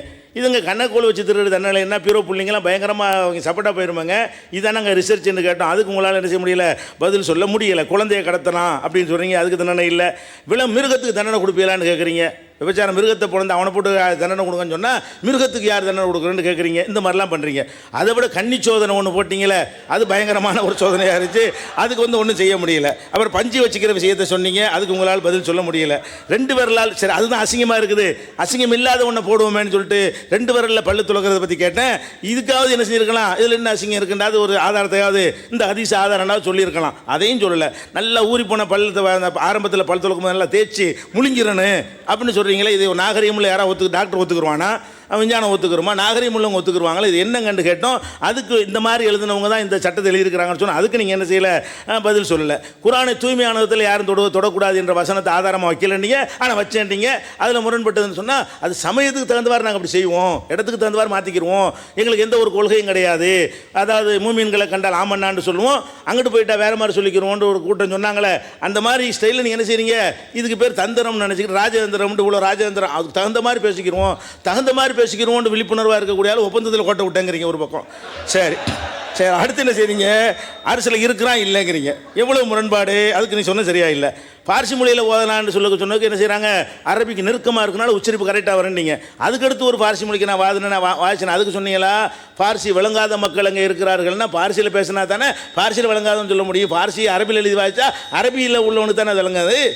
அப்போ அந்த அப்படின்னு சொல்ல முடியல உங்களுக்கு. அது மாதிரி தௌராத் இன்ஜீல் விஷயத்துக்கு ஒரு பேச்சுக்கு அதுக்கு ஒன்றும் சொல்லவே முடியல. அது பார்த்தாலும் உங்களுக்கு தெரியும் அவர் என்ன பதில் சொன்னாருங்கிறத. தௌராத் இல்லை தான், இல்லாத ஒன்று ஒருத்தர் உதாரணம் வச்சுக்கிறோம், உதாரணத்துக்கு தானே சொன்னேன், உதாரணம் இருக்கிறத தானே உதாரணம் சொல்லணும், அதுக்கு உங்களுக்கு பதில் சொல்ல முடியல. அது மாதிரி யூனுஸ் நபி விஷயமாக சொன்னீங்க, அதுக்கு என்ன செய்யலை, உங்கள்ட்ட பதில் நாங்கள் சொல்லிட்டோம். அதை விட மோசமாக அல்லாஹ் கோபிச்சாருங்கிற அளவுக்குலாம் எழுதி வச்சிருக்காங்கன்னு சொன்னோம். அது மாதிரி தர்ஜுமாவில் தான் தவறுன்னு சொல்லிட்டு ஒரு தர்ஜுமாவில் ஒரு தவறும் காட்டலை, நோட்ஸில் தான் காட்டியிருக்காரு. எல்லாமே என்னது, தர்ஜுமா தவறுன்னு சொன்னவர் தர்ஜுமாவில் மொழிபெயர்ப்பில் காட்டாமல் குறிப்புகள் கொடுத்துருப்போம்ல, அதுலேருந்து தான் அவரால் அதிகபட்சமாக காட்ட முடிஞ்சு. அப்புறம் இறைவன் இல்லைன்னு கூட பேசியிருக்காருன்னு சொல்லி அதையாவது சவால் விடுவார், கிளிப்பை கேட்பார், அதை போட்டு காட்டலான்னு பார்த்தா அதை கேட்குறது கூட ஒரு தெரியுமில்ல, போடு அதை போடு, நான் அப்படி சொன்னேன்னு கேட்கணுமா இல்லை, எவ்வளோ பெரிய விஷயத்தை சொல்லியிருக்கிறோம், கேட்பார்னு வெயிட் பண்ணிட்டு இருந்தால் அது வரைக்கும் கேட்கவே இல்லை. அது மாதிரி இப்படி நிறைய சுருக்கமாக டைம் முடிந்து விட்ட காரணத்தினால இன்னும் சில விஷயங்கள் பட்டியல் இருக்கிறது. நீங்கள் நிதானமாக உட்காந்து ஒன்றும் செய்ய வேணாம், மொத்தமாக எழுதுங்க. அவர் கேட்டதெல்லாம் நீங்கள் எழுதுங்க, நான் கேட்டதெல்லாம் எழுதுங்க.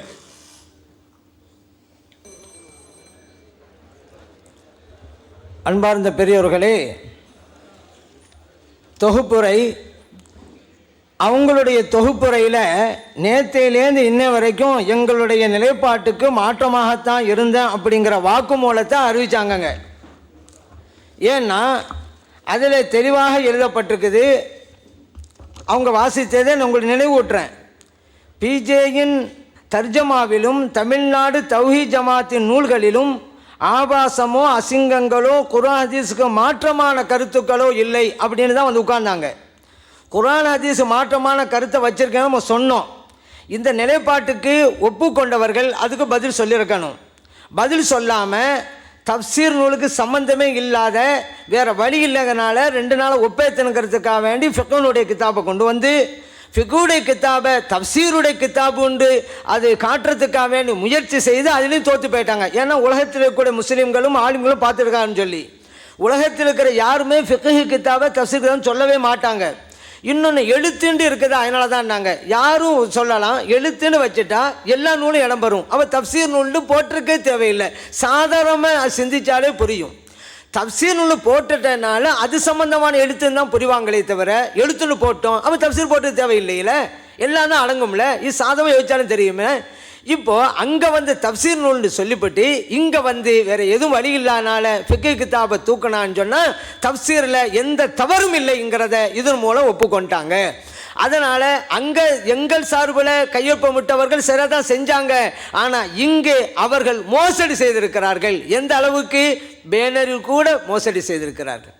உண்மையிலே அவர்கள் பக்கம் நியாயம் இருந்திருந்தால் என்ன செஞ்சுருக்கணும், அங்கே தப்சீருங்கிற நிலைப்பாடில் தப்சீர் இருக்குதுல்ல, அதையும் போட்டிருக்கணும். அப்போ நியாயவாதிகள்னு மக்கள் நினைப்பாங்க. வெளியில் கூட மக்களை பற்றி நான் பேசிக்கிட்டு இருக்கேன். ஆனால் இங்கே தப்சீர்னு நிலைப்பாடு இருந்தும் கூட அது எடுத்தாங்கன்னா என்ன அர்த்தம், சொல்லுவது ஒன்று செய்வது ஒன்று. அப்போ அவங்களுக்கு எந்த விதமான ஆதாரமும் இல்லை தப்சீர் நூல்களில், வேறு வழி இல்லாமல் பழையதையே தூசி தட்டி கொண்டு வந்திருக்கிறான் அப்படிங்கிறது தான். ஆனால் இன்றைக்கி நடுநிலையான நம்ம கொலைக்கு அப்பாற்பட்ட ஆலிம்கள் கூட இதை நினச்சி பார்ப்பாங்க, எப்படி ஃபிக்ஹ் கிதாப் தப்சீர் கிதாப் ஆகும். அப்படி இருந்திருந்தால் அவங்க ஒப்பந்தத்திலே ஃபிக்ஹ் கிதாப்னு தெரிவிச்சிருக்க வேண்டியதானே, ஏன் அங்கே சொல்லாமல் தப்சீர் நூண்டு இருக்குது அதை ஒப்புக்கொண்டு எழுத்துங்கிறனால கொண்டு வந்து ஏன் சொல்கிறாங்க, அப்போ அங்கேயே சொல்லியிருக்க வேண்டியதானே, ஏன் மோசடி செஞ்சாங்க என்று மாற்று கொள்கையில் இருக்கக்கூடிய நடுநிலையான ஆலிம்களும் பெருமக்களும் நன்றாக உணர்ந்து கொள்வார்கள். இதுதான் உண்மை. அப்போ அவங்களுடைய கொள்கைக்கு மாற்றமாக இருந்தங்கிற அவங்களே வாசித்து அவங்களே ஒப்புக்கொண்டாங்க. இன்னொன்றுங்க, ஃபிக்ஹ் கித்தாபையே தப்சீர் கித்தாபு தான் நிரூபிக்க அவங்க முனைந்தது அவர்கள் முதல் தோல்வி அடைந்து விட்டார்கள் என்பதற்குண்டான ஒரு ஆதாரங்கிறத நம்ம புரிஞ்சுக்கிறணும். அடுத்து நம்ம தலைப்பில் நம்ம சொன்னோம் உங்கள் எழுத்து தப்பு இருக்குன்னு சொல்லி, அப்படியாகத்தான் நம்ம பழைய விஷயங்களை நம்ம சொன்னோம். இப்பொழுது அவர்கள் எழுதியிருக்கிற விஷயங்களையும் நம்ம சுட்டி காட்டணும். முன்னுக்கு பின் முரண் அப்படிங்கிற சுட்டி காட்டணும். உங்களுடைய தர்ஜமாவில் கரெக்டாக நம்முடைய நிலைப்பாட்டில் இருந்தோம். அதிலேயே நம்முடைய நிலைப்பாட்டில் நாம் நிலையாக இருந்ததால் மிகப்பெரிய வெற்றி நமக்கு இருக்குங்கிறத இதன் மூலம் நம்ம புரிஞ்சு கொள்கிறோம். அடுத்ததாக இப்பொழுது மோசடி செய்திருக்கிறார்கள். ஏன்னா சொன்னது ஒன்று செய்து ஒன்று, வேற வழி இல்லைங்கிறதுனால கலாலாங்கிற சட்டம், அதுக்கு சட்டம் தெரியலாங்கிறத அவங்க ஒப்புக்கொண்டாங்க. அதனால தான் நம்ம சொல்கிறோம், கலாலா சட்டம் உங்களால் விளக்கம் செய்ய முடியலையில, நீங்கள் எழுதினத்திற்கு என்ன விளக்கம் என்று நாங்கள் கேட்டாக்கா நீங்கள் சொல்லுங்கன்னு எங்களை பார்த்து கேட்குறீங்கல்ல, அதே ஒரு தோல்விதானே. நீங்கள் எழுதினதுக்கு உங்களுக்கு விளக்கம் இல்லை என்கின்ற போதே அதற்குண்டான தகுதி, விரிவுரை வழங்குகின்ற தகுதி உங்களுக்கு இல்லைங்கிறத நீங்க ஏற்றுக்கொண்டீங்க. அதே போல ஒரு பெண்ணுக்கு விவாகரத்து செய்யும் உரிமை இருக்குன்னு எழுதியிருக்கிறீங்களே, தகுமாண்டா? நாங்கள் ஆட்சேபம் தெரிவிக்காத வரிகளை படிக்கிறீங்களே, ஆனால் ஆட்சேபம் தெரிவிக்கலையே. நாங்கள் ஆட்சேபம் தெரிவித்த வரிகளை படித்து இதில் என்ன குற்றம் இருக்கிறது, பிழை இருக்கிறது, தவறு இருக்கிறது என்று நீங்கள் கேட்டிருந்தால் உங்கள் நிலைப்பாட்டை சரியா இருக்கிறீங்க அர்த்தம். நீங்க அந்த நாங்கள் வைத்த வாசகத்துக்கே போகாம வேறு பக்கம் நீங்கள் சென்றதே உங்களிடம் உரிய ஆதாரம் இல்லை. நாங்கள் ஹதீஸை வச்சோம், இதைக்கு முரணா இருக்கிறதுன்னு சொன்னோம். ஒன்று, இது நீங்க சொன்ன சரிதாண்டி ஏற்றுக்கொண்டிருக்கேன், அடுத்த இடத்துல மாத்திருங்க. அப்படி இல்லைன்னா விளக்கம் சொல்லியிருக்கேன், விளக்கம் சொல்லலை. அப்போ அதற்குண்டான ஞானம் இல்லை என்பதால் அவர்கள் இதுக்கு இந்த குர்ஆனுக்கு ஆய்வு செய்து நானும் சட்டம் சொல்லுகிறேன், நானும் விரிவுரை வழங்குகிறேன் என்று சொல்வதற்குண்டான தகுதி அவங்களுக்கு இல்லை அப்படின்னு ஆகிப்போச்சு. அதுக்கு அடுத்ததாக இந்த ஃபாத்திஹா சூராவுக்கு அல்லாஹ்வுடைய நிலைப்பாட்டை, அல்லாஹ்வுடைய கூற்றை சொல்லி உங்கள் பதில் என்ன அப்படின்னு நம்ம கேட்டோம். ஏன்னா ஒரு வாசகமாக இருந்தால்தான் அறிவுக்கு பொருந்தும் என்று எழுதியிருக்கிறீர்களே, வாசகமே இல்லாத அர் ரஹ்மான் இர் ரஹீம் மாலிகி யௌமித்தீன் வாசகமே இல்லை, ஆனால் அல்லாஹ் தஆலா வசனமாக்கி இருக்கிறான். அறிவுக்கு பொருந்தாது, நீங்களே அறிவுக்கு பொருந்தாததையா அல்லாஹ் தஆலா வசனமாக்கினான் என்பது எங்கள் கேள்வி. இந்த கேள்விக்கு இதுக்கு பதில் சொல்வதை விட்டுவிட்டு ஏன் கருத்து வேறுபாடு வந்தது வசனங்களுக்கு மத்தியிலே? அவங்கவுங்க விருப்பப்படி தானே செய்தார்கள். அதையா நான் கேட்டேன்? நான் கேட்டது என்ன? அறிவுக்கு பொருந்த வேண்டியல அல்லாஹ் இப்படி சொல்லியிருக்கிறானே, அறிவுக்கு பொருந்தாததையா அல்லாஹ் சொல்லிவிட்டானே, இதுக்கல்லவா நீங்கள் பதில் கொடுத்துருக்கனு? பதில் இல்லை, அதனால் சொல்லவில்லை. விவரம் தெரியாமல் இருக்கின்ற போது ஏன் ஆய்வு செய்ய வேண்டும்? விரிவுரை எங்கள் பேரெல்லாம் இறங்க வேண்டும்? அவர்கள் வேலையை அவர்கள் பார்த்துட்டு போகலாமே. குர்ஆனையும் ஹதீஸையும் விளையாட்டு மைதானமாக ஆக்க தேவையில்லை என்பதுதான் எங்களுடைய வேண்டுகோள். அடுத்ததாக அலிஃப் லாம் மீம் சொன்னாங்க, உங்கள் கருத்துக்கு ஆதாரம் என்னன்னு தான் கேட்டோம். ஆதாரம் இல்லைனால அவர் சொல்கிறார், இவர் சொல்கிறார், அங்கேயே அவருடைய தோல்வியை ஒப்புக்கொண்டு விட்டார்கள். ஆதாரம் இல்லைண்டா என்ன சொல்லுவாங்க? அங்கே இருக்குது, இங்கே இருக்குது, அவருடைய ஆதாரம் இல்லைன்னு அர்த்தம். இது பல இடங்கள் நடந்திருக்குது, அங்கே இதுதான் நடக்குது. அப்போ அறிவுபூர்வமாக ஏற்றுக்கொள்வோங்கிறதுமல்ல, முஸ்லீம்களாக இருந்தாலும் சொன்னால் அப்படியே ஏற்றுக்கொள்வாங்க. அலிஃப் லாமுக்கு அர்த்தமே இல்லைன்னா நாங்கள் சொன்னோம், அல்லாஹ்வுடைய கலாம் அர்த்தம் இல்லாமல் இருக்காது. ஆனால் எப்படி? அல்லாஹு அலமு பி முராதிஹி பிதாலிக், எல்லா தப்சீர்லையும் அர்த்தம் எழுதியிருக்காங்க. இதனுடைய முழு அர்த்தத்தை, உண்மை அர்த்தத்தை அல்லாஹ் நன்கு அறிந்தவன். அவன் நமக்கு தெரியலை, அல்லாஹ்வுக்கு தெரியும். ஏன் உளறலை அல்லாஹ் செய்ய மாட்டான்? உளறலா இருந்தால் அதை ஓதனா எப்படி நன்மை கிடைக்கும் என்றெல்லாம் அடுக்கடுக்கான விஷயங்கள் வைத்து உங்களுடைய பதில் என்ன? நீங்கள் எழுதியிருக்கீங்களே அதுக்கு ஆதாரம் காட்டுங்கள் என்றும் ஆதாரம் காமிக்கல. அப்ப இல்லாம என்று ஆகி போச்சு. அப்படி இல்லாததை எழுதுவதற்கு ஒருவர் தேவையா? குர்ஆன்கிற ஹதீஸ் பெயரில். அதனால இந்த தகுதியை நீங்கள் இழந்து விட்டீர்கள் என்பதுதான் எங்களுடைய நிலைப்பாடு. அதே போல இது தவறி போன தொழுகை தொழாமதற்கு இல்லாமன் தாபை என்று வருகிறது. நீங்க தௌபா செய்யணும், தொழு விட்டுட்டான்ல, அது ஒரு குற்றம் தானே. அந்த குற்றத்துக்கு அவன் தௌபா செஞ்சுதான் அவனு தவறு செய்வான். தௌபா செய்யக்கூடாதா?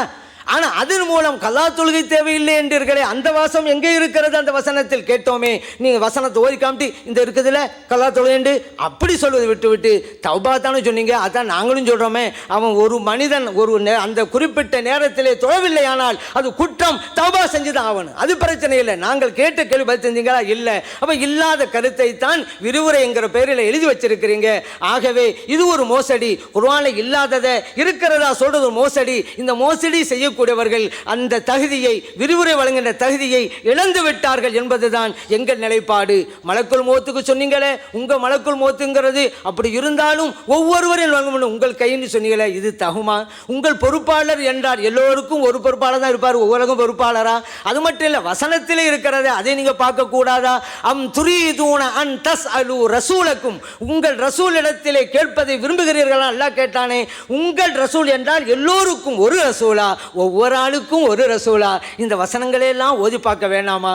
அப்ப அதனால தான் சில விவாதங்களை அவங்க தவிர்த்தாங்க. ஏன் தவிர்த்து? அவங்க செஞ்சா பல வசனங்களை கொண்டு வந்து அவர்களுடைய கருத்தை தவிடுபடியாக்கி இருப்போம். அப்படிங்கிறதுனால தான் அவங்க இந்த விவாதத்துக்கெல்லாம் வராம ஒதுங்கி ஒதுங்கி போனாங்க. அப்படிங்கிறதையும் நீங்க நினைவிலே வைக்கணும். அது மட்டுமா, யூனுஸ் அலைஹிஸ்ஸலாம் விஷயத்தில் ஒரு சாதாரண மூமினே நினைக்க மாட்டானே அல்லாவுக்கு சக்தி இல்லைன்னு ஒரு நபி நினைச்சாங்கன்னு இருக்குங்களே, அதுக்கு பதில் கொடுக்கும்போது கூட அப்படிலாம் நினைச்சதுனால தான் மீன் வயிற்றுல போனார். அல்லாவுக்கு சக்தி இல்லைன்னு ஒருத்தர் நினைச்சா அது குஃபுரு. அப்போ யூனுஸ் அலைஹிஸ்ஸலாம் குஃபுரில் இருந்துட்டு மறுபடியும் இஸ்லாத்துக்கு வந்தாரா? அப்போ அந்த நேரத்தில் அவர்கள் நபியாக இல்லையா? முஸ்லீமே இல்லைன்னு சொன்னால் அப்புறம் எப்படி நபியாக இருக்க முடியும்? பாருங்க, ஒரு தப்பை எழுதிட்டு அதை சாதிக்கிறதுக்கு அவன் இப்படி அல்லாமா? அதற்காக ஒரு நபியை கலங்க படுத்துவதா? ஆனால் நான் சாதிப்பதுதான் சரி என்பதற்காக எவ்வளவு ஒரு பெரியவளாக இருந்தாலும் களங்கம் சுமத்த தயங்க மாட்டேன் என்பதை தான் இதன் மூலம் அவர்கள் நிரூபிக்கிறார்களா என்பதை யோசிச்சு பாருங்க. குதிரத்துக்கு அர்த்தம் இருக்குங்கிறாங்களே, நான் அது மட்டும்தான் அர்த்தம் இருக்குதா? ஒரு வார்த்தைக்கு ஒரு அர்த்தம் தான் இருக்கு, அது மட்டும்தான் தெரியும் சொன்னா இந்த துறைக்கு நீங்க வந்திருக்கவே கூடாது. ஒரு வார்த்தைக்கு எத்தனை பொருள் இருக்கிறது என்று தெரிந்திருந்தால் அந்த துறைக்கு வந்திருக்கணும். ஏன்னா குர்ஆனை படித்தாலே போதும், அதற்காக அகராதியை படிக்கணும் அந்த அளவுக்குலாம் போன நான் சொல்லவில்லை. குர்ஆனை படித்தா போதும். அந்த குர்ஆனிலே இருக்கிறது அம்மல் இன்சானு இதா மபுத்தலாங்கிற இடத்துல அம்மா இதா மபுத்தலாஹு ஃபகதர அலைஹின்னு இருக்குது. நெருக்கடியில் ஆழ்த்துவதுண்டு, அதன் கதரை தானே. நெருக்கடியில் ஆழ்த்துவதுல அர்த்தம் இருக்குதுல, அது ஒரு நபி விஷயத்திலையும் வைக்கல. நாம் நெருக்கடிக்கு உள்ளாக்க மாட்டோம் என்று கருதினார், பிரச்சனை இல்லையே. நாம் அவரை தண்டிக்க மாட்டோம் என்று கருதி கொண்டார், அதான அர்த்தம். இது பொருந்துதே. ஒரு வார்த்தைக்கு ரெண்டு பொருள், எது ஒரு நபிக்கு பொருந்தும் அது சூட்டபிளான வார்த்தையை பொருளை போடக்கூடாதா? ஒரு நபியை கலங்கப்படுத்தணுமா? அது குஃப்ருடைய நிலைக்கு. நாங்கள் எங்களை பற்றி அசிங்கங்கள் என்று சொன்னாங்க, அசிங்கமே இல்லை. இதை விட ஒரு அசிங்கம் என்ன இருக்கிறது? ஒரு குர்ஆனுடைய வசனத்தையே மாற்றப்பட்டு விட்டது என்று சட்டம் சொன்னீங்களே, 1400 ஆண்டுகளாக யாரும் சொல்லாத சொன்னீங்களே, ஒரு சட்டமே அடிபட்டு போதே, ஒரு வசனமே மறுக்கப்படுகிறதே, அது குஃபர் அல்லவா? இந்த குஃபரை விட ஒரு அசிங்கம் ஒன்று இருக்கிறதா? குஃபர் செய்வதை விட அசிங்கம் என்றால் என்ன நீங்கள் பொருள் கொண்டு இருக்கிறீர்கள்? குஃபர் மிகப்பெரிய அசிங்கம் அல்லவா? அதனால தான் நம்ம சொன்னோம் இது தகுதி இல்லைன்னு. குர்ஆன ஹதீஸையும் விளங்காவிட்டா மேடையேறி பேச கூட சொன்ன கூடாது. நீங்கள் உங்கள் நிலைப்பாடு அந்த நிலைப்பாடாக இருந்தால் நீங்கள் விரிவுரையும் வழங்கக்கூடாது, இன்னும் மேடையிலும் ஏறக்கூடாது, உங்கள் நிலைப்பாட்டு பிரகாரம் என்பதை நாங்கள் நினைவிட்டோமே. ஆதம் அலைஹிஸ்ஸலாம் ஒரு விஷயத்தில் சரியாக சொல்லீங்களே, நாங்கள் சொன்னோமே நிர்வாணமாக இருந்தார்கள் எழுதியிருக்கிறேன்னு கேட்டோமே. ஒன்று ஆமாங்கன்னு அல்ல இல்லைங்கன்னு உப்பு உட்காந்துக்கிட்டு தெளிவாக சொல்லவில்லைங்களே. இது என்ன? நாங்கள் வசிச்சேலாம் அப்படி தான் சொன்னீங்க. லஞ்சம்ங்கிற விஷயத்தை சொன்னோம். அதே போல் தீபாவளி பொருளை சாப்பிட்லாங்கிறீங்க, ஓணம் பொருளை சாப்பிட்லாங்கிறீங்க, அப்படிலாம் நம்ம சொன்னோம். அதில் வேற என்ன தெளிவு வேணுங்கிறது இருக்குது? இதில் எல்லாம் தெளிவாகத்தானே ஒவ்வொன்றா சொல்லிக்கொண்டே வருகிறோம். எல்லாம் சரியாகத்தானே இருக்கிறது. அப்படி இருக்கும்போது தெளிவாக இல்லைங்கிறீங்க. நீங்கள் லஞ்சம் வாங்கலாம் எழுதியிருக்கிறேன்னு சொன்னோம், கருணாநிதிக்கா எழுந்திருக்கலாம்ங்கிறீங்கன்னு சொன்னோம். இதுவெல்லாம் எந்த ஹதீஸ் ஆதாரத்தில் இருக்குன்னு கேட்டோம், தெளிவு இல்லைங்கிறீங்க. அப்போ இதன்படி பார்த்தா இங்கே சும்மா சொன்னால் வாசிச்சா பத்தான்னு சொன்னால் நீங்கள் மதுஹபு என்று வாசித்தீங்கல்ல, அத்தனையும் தவிடுபடியாகிவிட்டதே. நீங்கள் இப்படி வாசித்தான் அர்த்தம் சொன்னீங்க, வாசித்தான் அர்த்தம் சொன்னீங்க. இது கூடாது என்ன, அதுவும் கூடாதானே, முடிஞ்சு போச்சு. அப்போ அவங்களே ஒப்பு கொண்டாங்க, நாங்களும் சும்மா தான் சொன்னோம், ஒப்பு கொண்டாங்க. ஏன்னா விழா வாரியாக பக்கமாக வாய்ச்சாங்க, அந்த துண்டை தான் வாய்ச்சாங்க அர்த்தம் சொன்னாங்க, அந்த துண்டை தான் வாய்ச்சா அர்த்தம் சொன்னாங்க. நம்ம அப்படி செஞ்சாக்கா எனக்கு சும்மா சொன்னால் போதுமா? அப்போ இல்லை வழங்குது, நீங்களும் சும்மா தான் சொன்னீங்க, ஒன்றும் இல்லைன்னு ஆகிப்போச்சு. அவங்க ஆகுத பிரகாரம் அடுத்தா அதே போல் நீங்கள் அசிங்கங்கள் நீங்களே. இப்போ அசிங்கங்கள்ங்கிறத யார் நடைமுறைப்படுத்துவது? அப்பாவி இளைஞர்களுக்கு மத்தியிலெல்லாம் அசிங்கத்தை அறிமுகப்படுத்துறீங்களே, தொடைப்பதி காட்டலாங்கிறீங்களே, இது எந்த அளவுக்கு சரி? பள்ளிக்கு பெண்களை கூப்பிட்டு விட்டு தொடையும் ஆண்கள் காட்டாங்கிறது அசிங்கம் இல்லையா? பெரிய பாரதூரமாக அசிங்கம் சொல்லலைங்கிறீங்க. இன்னும் தொழிலுக்கு போய் இளைஞர்லாம் ஜட்டோட போகிறாங்கன்னு வைங்க, பெண்களே இருக்கிறாங்க, அசிங்கமாக இல்லையா? ஆண்களும் பெண்களும் ஒன்றா சேர்ந்து உட்காரலாங்கிறீங்க, அடுத்த ஆளுடைய மனைவி இவருடைய மனைவி எல்லாம் சேர்ந்து நீங்கள் ஜட்டியும் போடலான்ட்டீங்க, அப்படி உட்காந்து சாப்பிடலாமா? அது அசிங்கம் இல்லையா? நாங்கள் அந்த வசனத்தை சொல்லி இப்படி சொன்னீங்க எங்கெங்க இருக்குன்னு கேட்டால், ஆண்களுக்கு சொன்னாலும் பெண்களுக்கு நான் வணக்கங்கிறத காட்டுறீங்களே. தொழுகை வணக்கம் சரிதான், நோன்பு வணக்கம் சரிதான், ஆண்கள் பெண்கள் ஒரு சட்டம் தான். அசிங்கத்தை செய்வதற்கா நீங்கள் அந்த உதாரணமாக காட்டுறீங்க? அல்லாஹ் தஆலா உங்கள் நண்பர் வீட்டுக்கு சாப்பிட்லாங்கிறான். நம்ம நண்பர் வீட்டுக்கு போகிறோம், நமக்கு பரிமாறுவார், அவரும் சேர்ந்து உட்கார்ந்துருவார், சேர்ந்து சாப்பிடுங்க. அல்ல நமக்கு பரிமாறுவார், பின்னால் அவர் சாப்பிடுவார், தனித்து சாப்பிட்றோம். அதான் அல்லாஹ் சொல்கிறான் ஜமீஅன் ஒஸ்தாத்தாங்கிறான். தனித்து சாப்பிடலாம், கூட்டமாக சாப்பிடலாம் என்று சொன்னதுனால ஆண்கள் பெண்கள் எல்லாம் சேர்ந்து சாப்பிடலாமா? இது அசிங்கம் இல்லையா? மேற்கத்திய கலாச்சாரம் இல்லையா? இதை விட ஒரு அசிங்கம் என்ன இருக்குன்னு கேட்டோம். நான் என்ன சொல்கிறேன், அசிங்கம்னு ஒப்புக்கொள்ளுங்க, அதை விட்டோன்னு சொல்லுங்க. ஆனால் அந்த அசிங்கத்தை நியாயப்படுத்த குர்ஆன் வசனத்தை அல்லவா ஆதாரமாக கேட்டுகிறீர்கள், அந்த அசிங்கத்தை நியாயப்படுத்த ஹதீஸை அல்லவா ஆதாரமாக காட்டுகிறீர்கள். ஆனால் இமாம்கள் யாராவது அந்த அசிங்கங்கள் கூடும் சொன்னாங்களா? அது கூட நம்ம சொன்னோமே, அப்படி சொல்லலைங்கிறத பல இடங்கள் நம்ம சுட்டி காட்டினோமே. அப்படி நீங்கள் சொன்னாங்க, நீங்கள் அப்படி சொன்னாங்கன்னா ஆதாரம் தானே, இது வரைக்கும் தரல. அப்போ அதில் என்ன ஆகி போச்சு? அவங்க சொல்லலைன்னு ஆகி போச்சு. இன்னொரு விஷயம் என்ன அப்படின்னு கேட்டால், சலாசம்பி சலாசன் அப்படின்னாங்க. சலாசம்பி சலாசுக்கு இன்னும் இது அறுத்தம் மும்மூணுண்டா அப்படின்னாங்க. மூணா செய்யணும்னு தான் இருக்குது, எல்லா இடத்துலையும் இருக்குது. சலாசம்பி சலாசம் 3 தடவைகள் அள்ளி செய்தார்கள் ஒரே தடவையில். இப்போ ஒரு ஹதீஸில் கூட மல்ல வஸ்தன் ஷக சும்மா கசல வஜுவு சலாசன் இருக்குது, 3 சேர்த்து தான். அப்படின்னா என்ன அர்த்தம்? வாய்க்கொப்பளியது 3 தடவை, நாசுக்கு தண்ணி செலுத்துறது, மூஞ்ச கழுவுறது எல்லாம் 3 தடவை தான். இதில் என்ன இருக்குது? அப்போ 3 தடவைங்கிறது அதிசயில் இருக்கக்கூடியதான். தனித்தனியாக செஞ்சுதாவும் திரும்பி எல்லாத்துலையும் இருக்குது. இருந்தது சொல்கிறது தான், வார்த்தைக்கு வார்த்தை இல்லை, வார்த்தைக்கு வார்த்தைகளாக தான் யோசிச்சாங்க. இன்னொன்றுங்க, முஸ்லீம் சம்மந்தமாக அவன் சொன்னாங்க, பொதுவாக பேசும் பொழுது தவறுகள் வருங்க. இதுக்கு என்னது ஆதாரம்? அவங்களுடைய ஆன்லைன் பேஜுக்கு போங்க, அதில் கீழே எழுதியிருக்கிறாரு, நான் தவறாக கருத்து சொல்லியிருப்பேன் என்ன அறியாமல், அதை நீங்கள் புரிந்திருந்தால் திருங்க நான் திருத்திக் கொள்கிறேன் அப்படின்னு சொல்கிறேன். அதுதான் பதில். நாங்கள் முஸ்லீம் சொன்னாங்களே, அதான் பதில். நாங்கள் மணிக்கணக்காக பேசுவோம், நமக்கே தெரியாது. ஹதீஜாங்கிற இடத்துல ஆயிஷான்னு வந்துடும், ஆயிஷாங்கிற இடத்துல ஹதீஜான்னு வந்துடும். அப்படி வர்றதே எங்களுக்கு தெரியாது. ஆனால் ஹதீஸ் இருக்குது, ஷோபனிமால் அது இருக்கிறது தான் அந்த வார்த்தையில். இது நாங்கள் ஒன்று ஆதாரம் காட்ட, அவங்களே காட்டலாம். திருமதிங்கிறதுக்கு சொன்னதும் அப்படித்தான். நாங்கள் இப்னு அப்பாஸ் ரலியல்லாஹு அன்ஹு அவர்கள் அறிவிக்கிறான்னு சொல்லும் பொழுது நபிகள் ஸல்லல்லாஹு அலைஹி வஸல்லம் சொன்னோம், இது சாதாரணமாக செயல்படக்கூடியதுங்கிறத அவர்களுடைய ஆன்லைன் பிஜே ஆதாரங்கிறதை தெரிவித்துக் கொள்கிறேன்.